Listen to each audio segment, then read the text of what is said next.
Hello, this is Linda Vettrus-Nichols, and do I have an amazing person to introduce to you? Lisa McFarland. Welcome, Lisa. Hi, Linda. Thank you for having me. Absolutely. You have the most amazing story of transformation. I would love to hear more. So, the idea there is no separation. When did that maybe start in your life? It's actually fairly recent, I would say, in the last couple of years, as I have been able to pull sort of higher and higher away from the experiences of being, human and a human body and our personality and all these things that we take to be real and are attached to. Over time, I think just as I move further and further into a broader view of things, it becomes very obvious that most of the things that we consider to be different or separate about us are differences not only with other people, but certainly even just in nature and just feeling this connectedness that is the life force that unites everything that's alive, everything that's come from our planet. We all started in the same place, and it's just become a more robust way of feeling connected to everything, I think, for me in my healing. Ooh, I love that. And when you were growing up and you kind of had maybe now, if you look back, there was a disconnection or, what was it like growing up? Do you have siblings? Yeah, I have one older brother whom I'm very close with, and I think growing up, I was more of a competitor. I grew up in a both my parents professional folks who kind of started with nothing, and my father is an entrepreneur, and he's still at 80, almost 85, working, 60 hours a week. And so I grew up in that environment. I wanted to emulate his entrepreneurial spirit. And so I was always kind of drawn to performance, and growing things and creating things. He's an architect. So I never felt particularly creative, but I felt that sense of needing to create or needing to perform. Certainly in sports, I played, instruments as a kid and Oh, things like okay. that. So there was not a sense of connectedness. It was more that sense of, I'm inching ahead. What's everyone else doing around me? And what do I need to do to keep that edge, assuming that I ever had it, which I probably didn't. Um, but yeah, it wasn't a connection that I was aware of.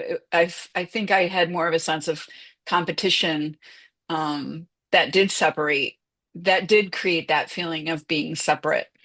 Born into a home that had a lot of resources like love and care and protection and safety. Those are things that we can, take really for granted. I had a sense of goodness about me. I didn't feel like I always kind of felt like if others can do something, I can probably do it too. Or I always had a sense that I could do things and that it would turn out okay. Being in a kind of a stable home or what we would consider to be a stable, loving home, I didn't have a lot of fear of the world. I think that one of the first things that happened that was not a traumatic event necessarily, but that did give me the insight into the world at large and danger and things like that. And I have written about this as a young person. I might have been in like fourth or fifth grade, and we had had like a family, dinner, Sunday dinner on the back porch, like cooked out, whatever.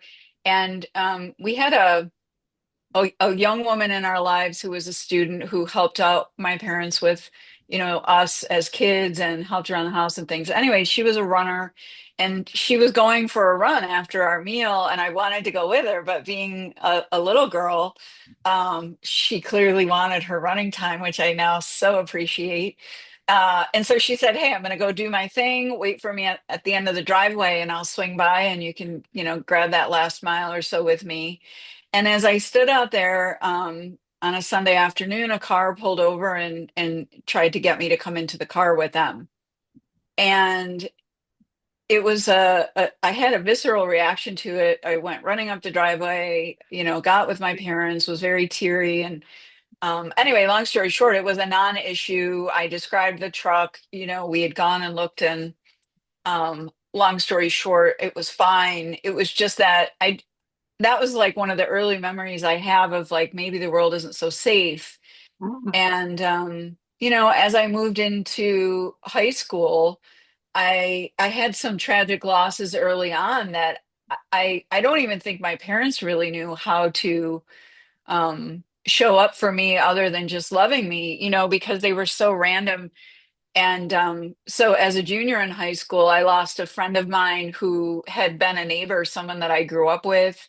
She was the older sister of my really closest friend who, has been my maid of honor, and we've been friends all these years.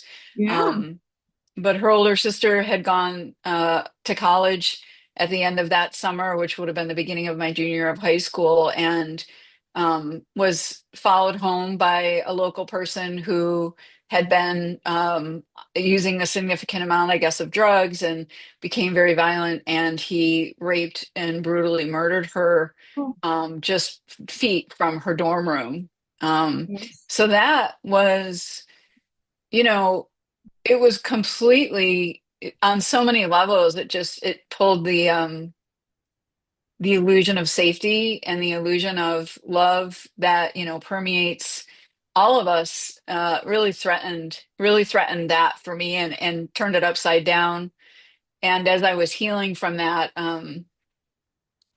my former boyfriend, whom I had dated like it maybe in the 10th grade, I guess, our senior year, took his life with a gun. And Oh, so then I had this kind of really terrible experience with suicide, which yeah. is not just loss. It's complex. There's guilt, there's shame. You feel responsible.